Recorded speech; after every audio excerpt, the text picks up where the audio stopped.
Those socialists, they're on a roll, and they might be coming to a ballot near you. After shocking the political establishment in New York, the Democratic Socialist movement is now setting its sight on the rest of the country, targeting swing states, safe Democratic districts, and even longtime incumbents. So buckle up, America. Welcome to the Big Money Show. I'm Jackie DeAngelis, along with my co-hosts Lydia Hu, Lou Bassanese, and with us for the hour, Michael Lee Strategy founder Michael Lee and America's Newsroom co-host Bill Hemmer. Split screens right there. All right, so President Trump coming out with a stark warning for America just days before the nation's 250th anniversary. It's not socialism, it's really communism. They use the word social democrat because it sounds so nice, but it's really communism you're talking about. I think it's the biggest threat to our nation there is, maybe since our founding. It's basically introducing communism into the United States of America. There's never been anything so dangerous. And it's not just about winning elections. They want to fundamentally transform the Democrat Party. The latest test is Colorado, where a progressive challenger backed by some of the left's biggest national organizations is taking on a 3-decade incumbent. In Wisconsin, another Democratic Socialist candidate is embracing a platform that includes endless handouts. Do you support repealing Act 10? Yes. Universal child care? Yes. Free school meals? Yes. Guaranteed paid leave? Yes. Abolishing ICE? Yes. A 1-year data center moratorium? Yes. Breaking up big ag? Yes. Public grocery stores? Yes. Right to repair? Yes. Legalizing cannabis? Yes. Overturning Citizens United? Yes. A workers' bill of rights? Yes. A free Palestine? Yes.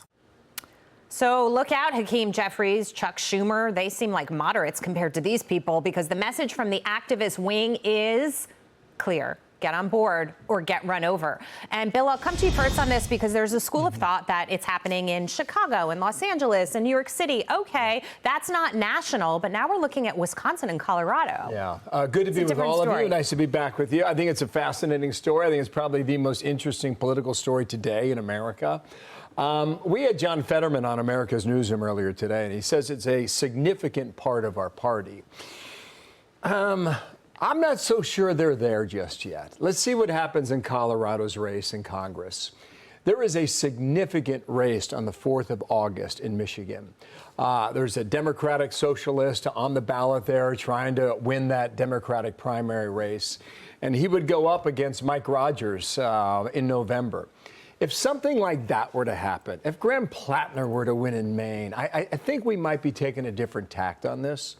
I was looking at the New York Assembly. Is New York the canary in the coal mine? Was Mamdani, or was it last Tuesday when 3 of the 4 candidates he supported? Well, I don't know when it started, but in Albany, New York right now, there are 213 members of the state assembly, right, between the Senate and the House. How many are members of the DSA? There's only a grand total of 9. 3 in the Senate, 6 in the House. So it's getting a lot of attention, appropriately so. If the trend is your friend, guys, and it's moving in that direction, maybe it does become a significant part of the Democratic Party, as John Fetterman was making the case. But we're not there yet.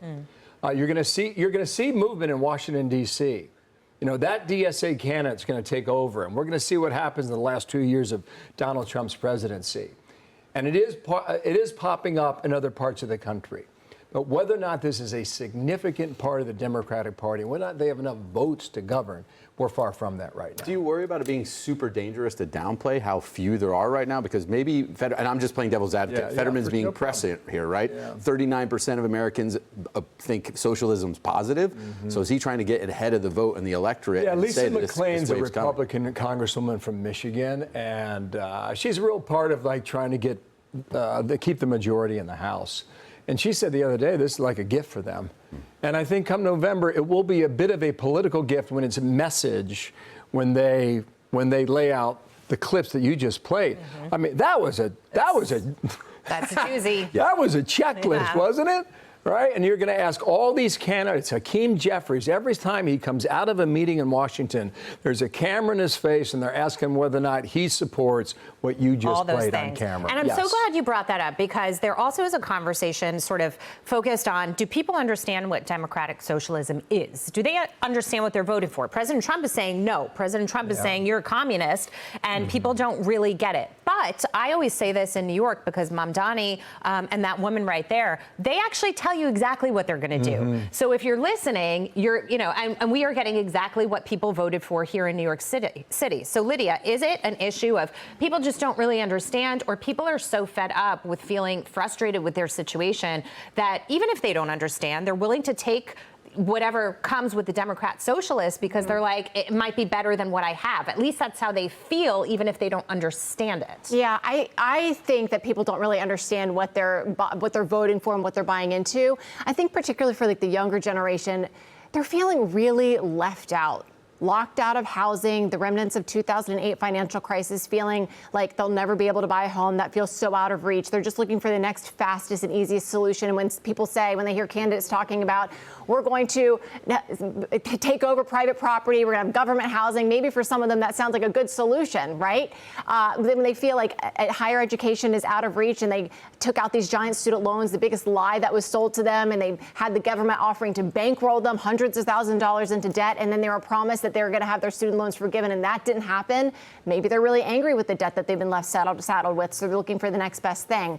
I don't think it's going to work, and what I think is really troubling is that even though it might be a very small minority of candidates from the DSA, the Democrat Socialist Party, that are winning elections, maybe going to D.C. via New York, the candidates are so flawed in other ways. Graham Plattner with the alleged Nazi tattoo. Chevalier here from New York, who has made reportedly horrible comments about interracial couples and dating. You know, things that on their face should be repugnant to the everyday American. Why are these people rising with this message of, oh, we have all these free and easy solutions over these other issues that should be absolutely abhorrent to the everyday American? I think that really gets to the heart of the question of what is so wrong with what we have with affordability and access to starting your own American dream. And that's what I appreciate about the Trump administration, is that he is trying to fix things and get to those things. And I think it just needs time. But I don't think people know what they're voting for. So, Mike, I always say the feelings are real. You can't discount what Americans are feeling. And there is a slice of society that feels this way, voting for candidates like this, whether or not they understand the consequences. What are some ways we could reform the system right now? What do you think people really want to see to be able to make things a little bit more comfortable without going full on Gavin Newsom and saying you've got to take a pitchfork to the billionaires? So I think the problem is far worse than we're talking about here. 6 in 10 Democrats view socialism favorably. The Democrat Party today is a majority socialist party. And when you have 95% of the mainstream media that will say and do anything to get their party elected, like things that from Glenn Pranter's background, you still have the support of Ro Khanna, who is not just some fringe element. He's one of the emerging leaders of the Democrat Party. So this all comes down to reducing the size of government, right? Because you're going to get left-wing populism and right-wing populism. And when you have Luigi Mangione revered as some sort of a hero to the left, right, you really have to figure out what you're going to do to make this world better, and so that more people participate, and like, what are you going to do for the forgotten man and woman? And so obviously in New York, Mamdani comes in and says, I want to help all these people, right? And he wasn't talking about all these big issues and everybody's arguing about the debates. His sole focus was, hey, this is what I'm going to do to help your life. And the number of voters that voted for Trump that voted for him, especially younger voters, like the voters who are up for grabs, that are going to move elections going forward, they just want help.